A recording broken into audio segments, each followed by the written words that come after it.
Hi guys, and welcome back to my channel. I've been off for a little bit, but I'm right back at it. Took a little break there, and I wanted to this video today is about showing to you my 18 by 24 portfolio, from my drawing tablet. These are graphite drawings, oil pastel drawings. And I just kind of wanted to give you a peek in of what my my regimen of drawing on my drawing tablet looks like off of the digital.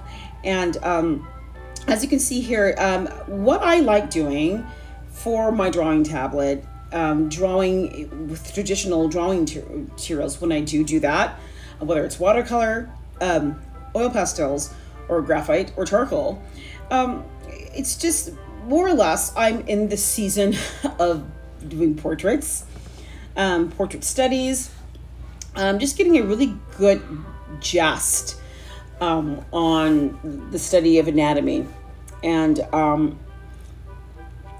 how I can fuse that into with just fantasy illustration character designs, which I do like doing that a lot. And as you can see here, this is one of the ones that I did do for a character illustration design. And this one is actually on my shop on my website. If you want to buy it, you can go ahead and go over there and just pop over and yeah, make a purchase.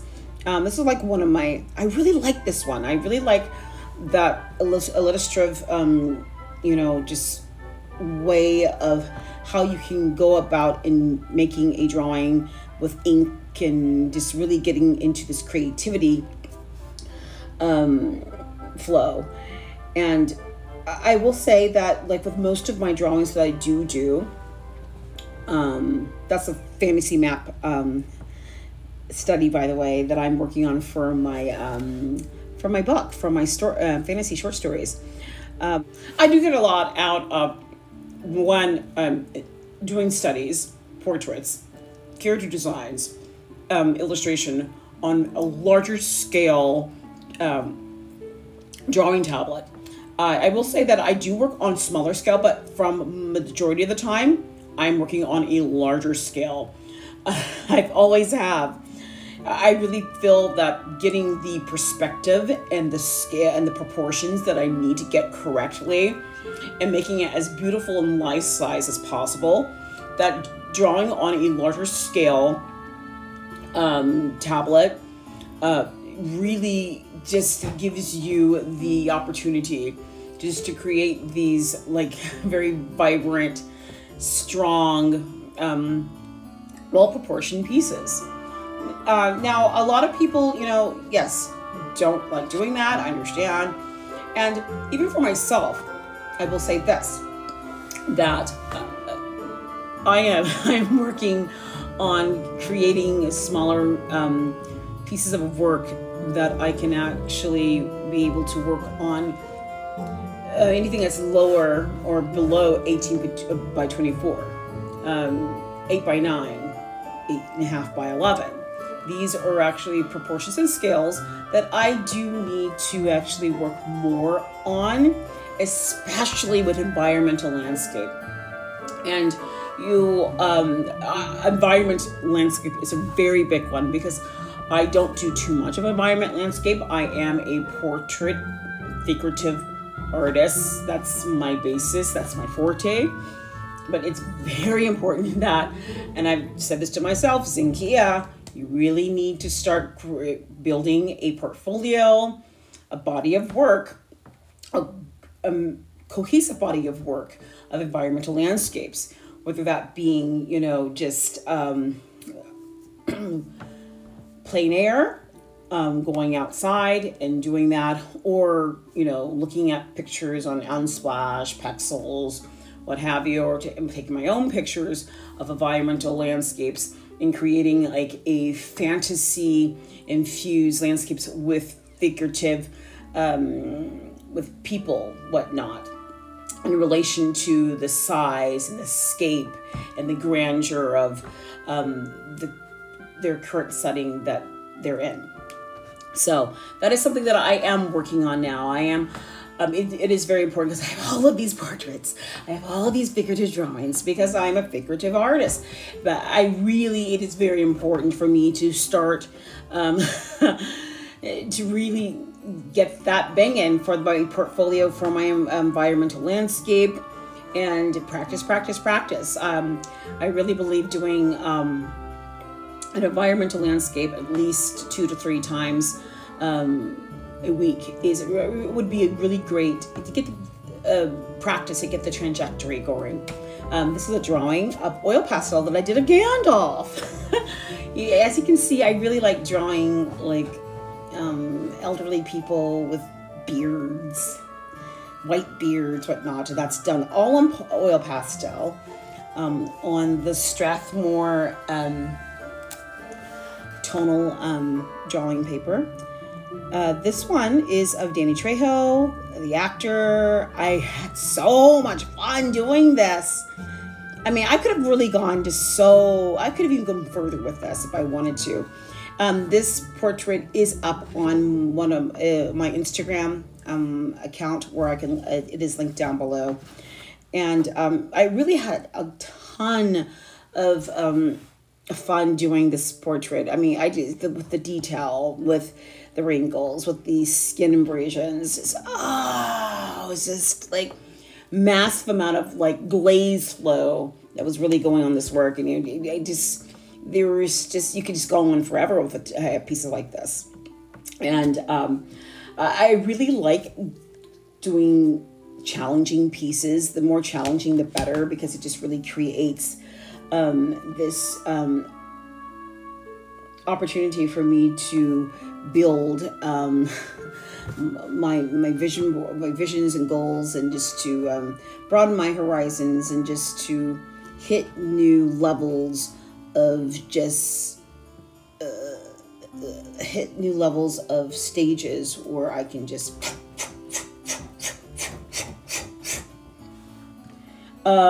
yeah. And working in charcoal. This one is actually in charcoal and graphite, more so in graphite. There is a mixture. I do often do a mixture of graphite and charcoal. And this is actually of a model called, his name is Jordan Love.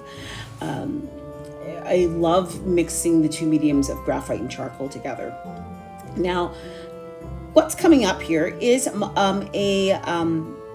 it is a work that I did on Procreate, a portrait work of a older man with a white beard. You know, I'm just, these are my favorites, you know.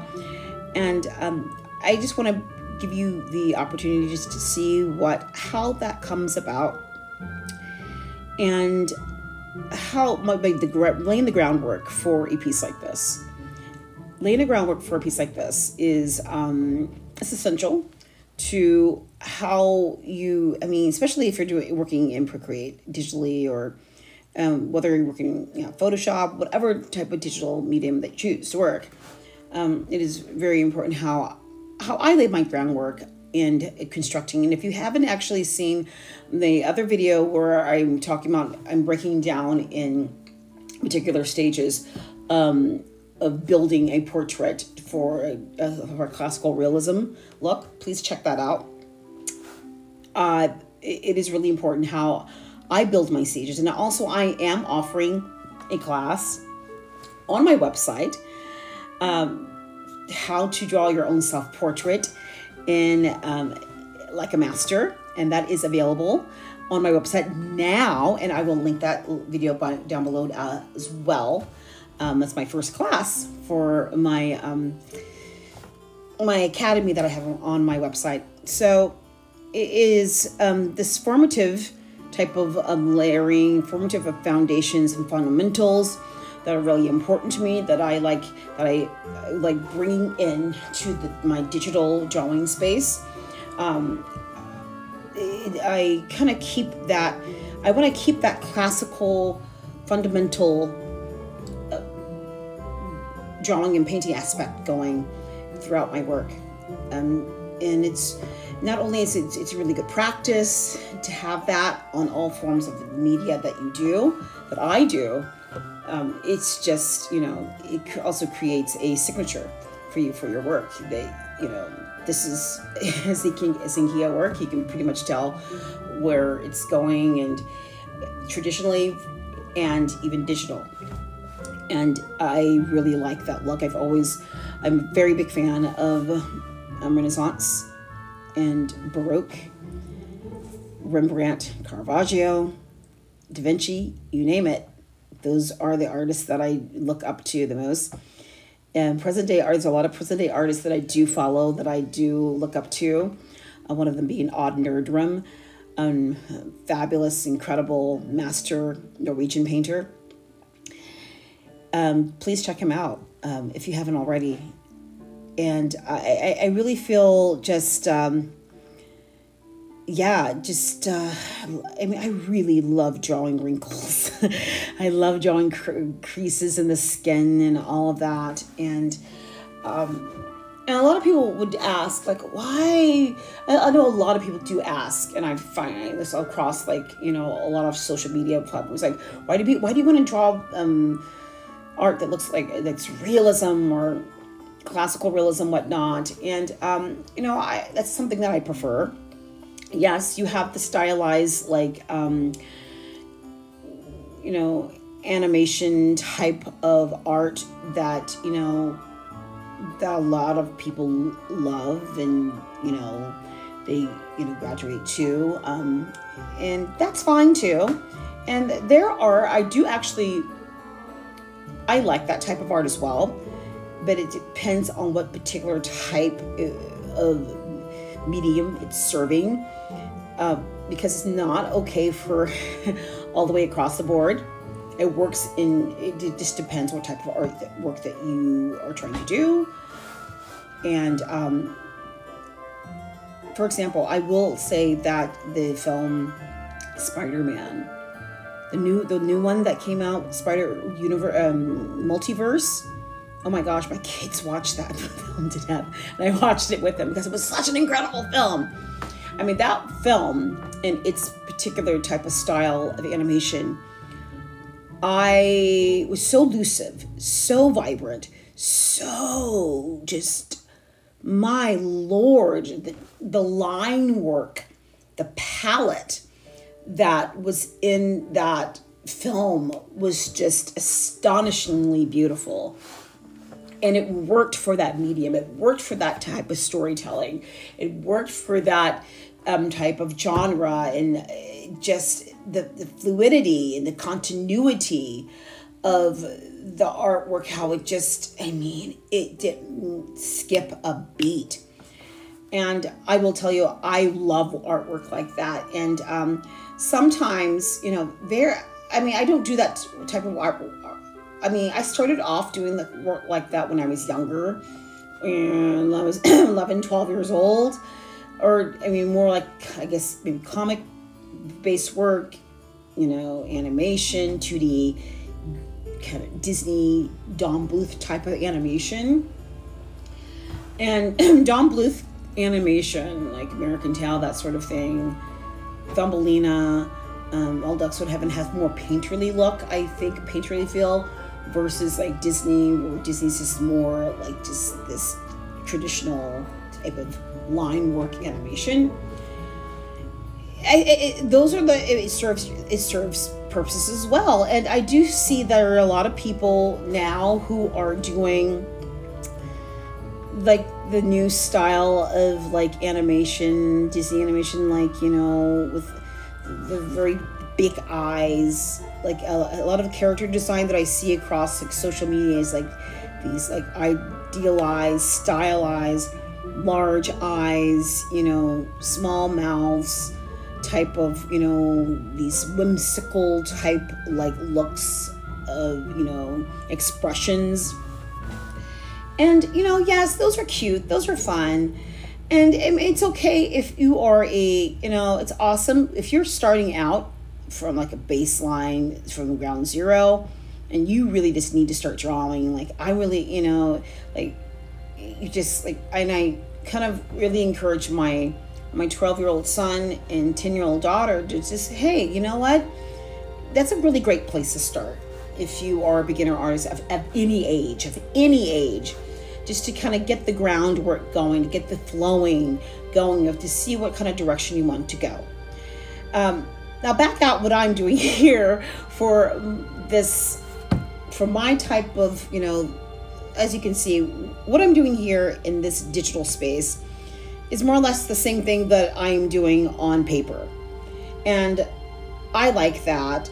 I like keeping that fluidity and that style and that motion going. And I just wanted to be able, I want to show you this work. So just can give you like an idea of that fluidity, that type of rendered style that I'm doing on paper and digital here in Procreate. So I hope you guys enjoyed this little video, and I look forward to seeing you guys next time, talk to you again, and have a really awesome week, and stay blessed, and